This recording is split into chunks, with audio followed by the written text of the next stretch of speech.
Oriental poison.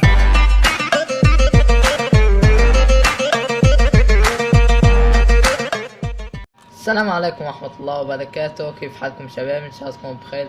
اليوم انا جايب لكم جلتش كتير خرافي في جراند 5 يعني جي تي اي في. طبعا هالجلتش يعني ما بتوقع ان في ناس كتير بتعرفه، يعني جلتش كتير حلو. طبعا رح اوريكم مكان الجلتش، مثل ما انتم شايفين هذا هو المكان بالضبط يعني هون. طبعا رح نركب السيارة مثل هاي.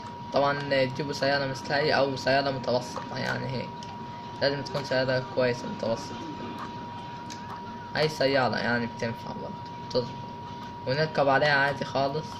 وطبعا رح نضغط مكعب عند الحيطة هيك. طبعا رح يظهر بالشكل ده، يعني زي ما انتم شايفين رح نلف هيك، يعني رح نلف على طول، يعني نلف عادي خالص، ما نلف بالكاميرا، ما نلف هيك يعني، لا نلف بالكاميرا هيك، وبعد كده نصبر شوية ونطلع قدام شوية. طبعا رح اوريكم يعني مميزات هالجليتش، ان بيتجنب الشلطة. طبعا يعني جليتش كتير حلو، يعني بيتجنب الشلطة وهيك، وممكن تطلب من هاي الحتة. طبعا لازم تلزق في الحيط. طبعا يعني عشان تطلب في هاي الحتة وهيك لازم تلزق في الحيط. هذا يعني اهم شي. شايفين يعني الضرب بيخترق الحيط وما حد بيقدر يصيبك ولا يضرب. هي دي مميزة. طبعا يعني بس هي مشكلته انك لازم تلزق في الحيطة هيك، وما بيطلع الضرب اكتر من هيك، مش ما شايفين ما بيطلع الضرب، لازم يكون هيك.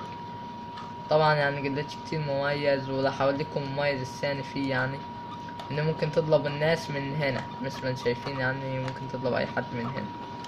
يعني ممكن مثلا تدي صواريخ على واحد هيك، مثلا صواريخ مثل هاي، يعني صواريخ عادية يعني بتقدر تطلب بيها. لكن هذا المسدس ما بينفع خالص عشان كبير شوي، لكن مثل هاي ممكن تنفع، يعني تنفع تطلب. ثواني. اهم شي يعني بيكون في هاي النقطة، ما بينفع في حتة تاني. طبعا يعني هاي المميزات، ان بيحمي من الشرطة وبتقدر تطلب بس في اماكن معينة، يعني برضه جلتش مان كويس جدا. بس الصراحة يعني عجبني، يعني احسن جلتش يعني شفته كويس. طبعا راح اوريكم المميز الثاني، انك تقدر تنزل تحت الارض وتمشي براحتك. طبعا راح ننزل مثل ما انتم شايفين اهو، مثل ما انتم شايفين بالباشوت. طبعا هيك يعني احنا نزلنا تحت الارض، تحت المدينة، بنقدر نروح المكان اللي احنا نبيه يعني.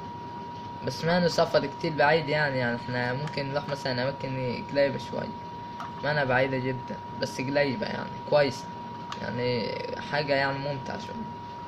طبعا يعني مثل ما انتم شايفين تشوف المدينة يعني شكل خرافي هيك، شي غريب. طبعا يعني هتقلتش يعني كتير غريب شوي، يعني بينزل تحت الأرض وهيك، يعني أشياء غريبة. طبعا مش من شايفين يعني هو جلتش كتير جديد، ويعني ما بتوقع ان في ناس كتير بتعرف، وبتمنى ان الناس يعني يعجبها المقطع، ويعني ينال اعجابها زي ما انتم شايفين اهو. بتاخد وقت كتير تحت الارض. اتمنى المقطع ينال اعجابكم، وتعملوا لايك وسبسكرايب، والسلام عليكم ورحمة الله وبركاته.